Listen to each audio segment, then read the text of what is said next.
সোনালীর যোদ্ধা মানে মেইন প্রাণ বলতে পারি, সোনালীর প্রাণ, আমাদের সকল ম্যানেজারদের প্রাণ।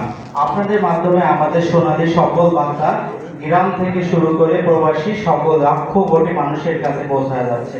এখন আমরা যে ব্যক্তি, আমরা যারা আছি, যাদের স্বপ্ন ফিলাপ হচ্ছে আপনাদের মাধ্যমে।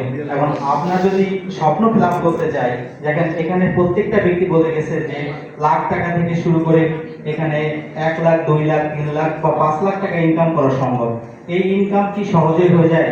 এখানে আমরা যে কর্মসংস্থানে আসি না কেন, এখানে আমরা ইনকাম করার জন্য হয়তো প্রথম দিন থেকে শুরু করে 1 মাস আমরা এখানে কাজ করি।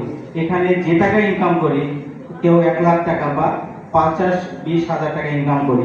এই ইনকাম করার জন্য প্রত্যেক দিন আমরা মিনিমাম 10 থেকে 12 ঘন্টা সময় দিয়ে থাকি। এখন 10 থেকে 12 ঘন্টা সময় দিয়ে আমরা প্রত্যেক দিন, কিন্তু যেখান থেকে আমরা লাখ টাকা বা 2 লাখ 3 লাখ টাকা ইনকাম করতে চাচ্ছি, সেখানে হয়তো বা সপ্তাহে একদিন সময় দিতে চায় না, এমনকি মাসেও কেউ 10 ঘন্টা সময় দিতে চায় না। অনেকে আছে এখানে ফোন করে জোর করে আনা হয়েছে, কেউ কিন্তু ইচ্ছায় এখানে আসে না, বা এফএ কনফারেন্স কবে থাকে কেউ খোঁজ নিতেও চায় না, কেউ জানতে চায় না যে এখানে কিভাবে ইনকাম করা যায়। দেখেন, আমরা এখানে ইনকাম করতে চাই, কিন্তু ইনকাম কি সহজে হয়ে যায়? আমাদের সোনালীতে কোনো প্রোডাক্ট বিক্রি করে? কোনো প্রোডাক্ট বিক্রি করে না। এখানে শুধুমাত্র আমাদের এই সোনালী সম্পর্কে যদি নলেজ না থাকে, তাহলে আমরা কি বিক্রি করব? এখানে কাউকে বললে কি পলিসি কেউ নিয়ে নিবে? কেউ সহজে পলিসি দিবে না। আমরা তাদেরকে সমস্যার সমাধান বিক্রি করতে হবে। এখন সমস্যার সমাধান কিভাবে বিক্রি করব, এটাই যদি আমরা না জানি, তাহলে আমরা কিভাবে সমাধান বিক্রি করতে পারবো? আমাদের এখান থেকে তো প্রোডাক্ট বিক্রি হচ্ছে না। এখন যদি সমস্যার সমাধান বিক্রি করতে হয়, তাহলে ইচ্ছা করলে কি আমরা যে কাউকে পলিসি নিয়ে যেতে পারবো না। আমাদের এখানে সমস্যার সমাধান জানতে হবে। প্রত্যেকটা পলিসি সম্পর্কে আমাদের মুখস্থ থাকতে হবে। যে 10 থেকে 12টা পলিসি আমাদের যদি মুখস্থ থাকে, তাহলে ওই ব্যক্তির সমস্যার সমাধান আমরা বিক্রি করতে পারবো। এখন আমাদের স্বপ্ন ফিলাপ করতে পারবো। আমরা অনেকেই আছি কি শুধুমাত্র পলিসি সেল করতে চাই। কোনো একটা ব্যক্তিকে যদি বলি আপনি একটা পলিসি নেন, আপনি কি নেবেন? আপনি নিজেই তো নেবেন না, তাহলে ওই ব্যক্তি কেন নেবে? ওই ব্যক্তিও নিবে না। তাহলে ওই ব্যক্তির সঙ্গে কথা বলে যখন আমি বুঝবো যে না, ওনার সমস্যাটা আমি সমাধান করতে পারবো, তখন ওই ব্যক্তি এই সমস্যাগুলো এখান থেকে পলিসি নিবে বা তার সমস্যা এখান থেকে সমাধান করবে।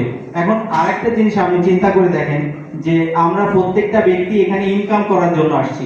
আসলে কি সবাই প্রত্যেকটা ব্যক্তি ইনকাম করার জন্য আসছি? আমরা নিজের ফ্যামিলিকে ভালো রাখার জন্যই আসছি। কিন্তু নিজেকে ভালো রাখার জন্য আমাকে নিজের যে পলিসিটা আছে, এটা কি কন্টিনিউ চালাই? আমাদের এখানে ম্যাক্সিমাম ব্যক্তি আছে যারা কিনা নিজের পলিসিটাও ঠিক মতো পরিশোধ করি না। সরি টু সে, আমি এখানে অনেক বেশি কথা বলে ফেলতেছি হয়তোবা।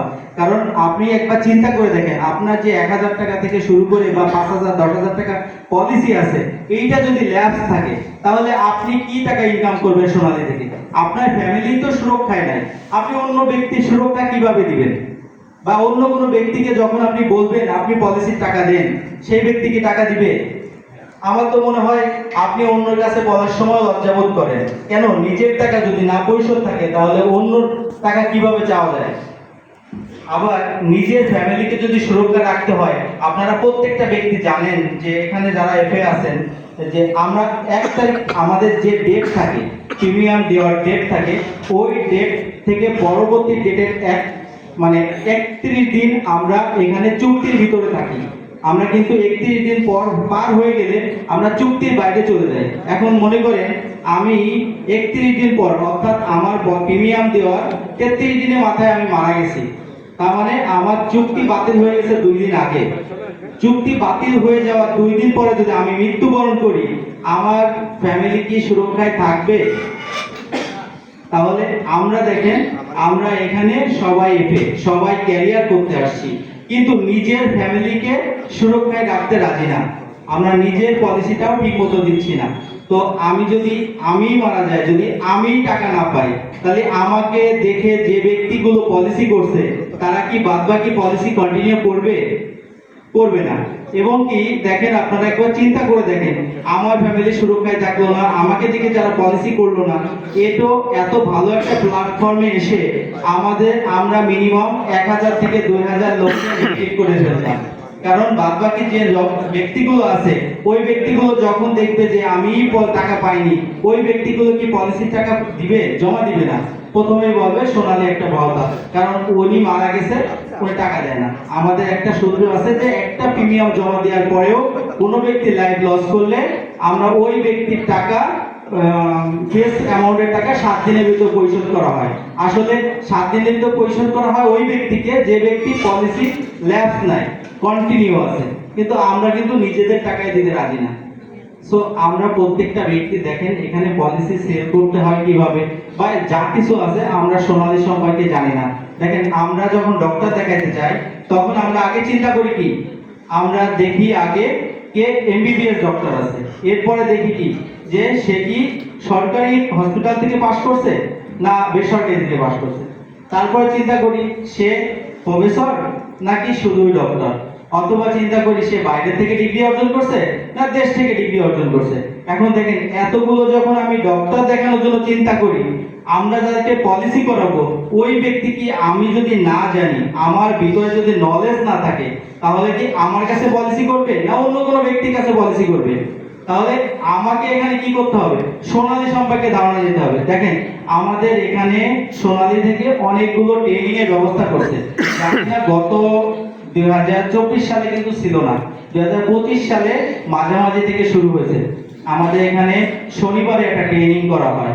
আবার কি হচ্ছে, কোম্পানি থেকে একজন ট্রেনার নিয়োগ দিয়েছে, যেটা কিনা মানিক স্যার, তোফাজ্জল হোসেন মানিক স্যার লাস্ট মান্থে যার আমরা ট্রেনিং করছি। তো এখন এখান থেকে আবার কি করছেন, আমাদের ব্রাঞ্চ ম্যানেজার স্যার প্রত্যেকটা এফএ নিয়োগ দেওয়ার পরে প্রতি মাসের 2 তারিখে এখানে ট্রেনিং এর ব্যবস্থা করছে, কিন্তু আমরা সে ট্রেনিং এ থাকি না। আবার প্রতি মাসে একটা এফএ কনফারেন্স থাকে লাস্ট 2 শুক্রবারে। আমাদের কিছুদিন আমাদের সকলের রিকোয়েস্টে বিএম স্যার, দেখেন আপনারা আজকেও শুনছেন যে আমাদের উপর থেকে শুক্রবারে ট্রেনিং করানোর জন্য অনেকেই নিষেধাজ্ঞা আছে, তারপরেও বিএম স্যার সবাই সুবিধা চিন্তা করে আমাদের শুক্রবারে প্রোগ্রাম করে। তো এরপরে প্রত্যেকটা ব্যক্তিকে আনার জন্য রিকোয়েস্ট করা লাগে, সেই 2 তারিখে আনার জন্য ফোন করা লাগে। আবার যদি বলা হয় যে সোনালী থেকে এত টাকা ইনকাম করার জন্য আপনাকে অবশ্যই ট্রেনিং করতে হবে, মানিক স্যার ট্রেনিং করার জন্য আপনাকে রিকোয়েস্ট করা লাগে। তো এতগুলো রিকোয়েস্ট যদি করতে হয় বা আপনাকে রিকোয়েস্ট করে ডেকে আনতে হয়, তাহলে একবার চিন্তা করে দেখেন আপনার ইনকামের জন্য কত টাকা রিকোয়েস্ট করে, আমরা কি রিকোয়েস্ট করে আপনার অ্যাকাউন্টে টাকা পাঠাতে পারবো? তাহলে কোনো কিছুই আমরা সবকিছু রিকোয়েস্টের কথা হচ্ছে, কিন্তু আমরা নিজে থেকে কেউ কিন্তু কিছু করতে চাচ্ছি না। তো আমি একটাই বলতে চাচ্ছি, সেটা হচ্ছে সোনালী সম্পর্কে আপনি প্রপারলি জ্ঞান অর্জন করেন, তারপরে না আপনি পলিসি সেল করা শুরু করেন। আর প্রপারলি জ্ঞান অর্জন ছাড়া আপনি সেল করবেন না, কারণ আপনার কেসটি নেগেটিভ হয়ে যাবে। আর নিজেদের যে পলিসি আছে এই পলিসিটা আপনি কন্টিনিউ করবেন এবং আপনার এখানে যতগুলো পলিসি আছে পলিসিগুলো অ্যাক্টিভ রাখেন। সবাইকে ধন্যবাদ। আসসালামু আলাইকুম।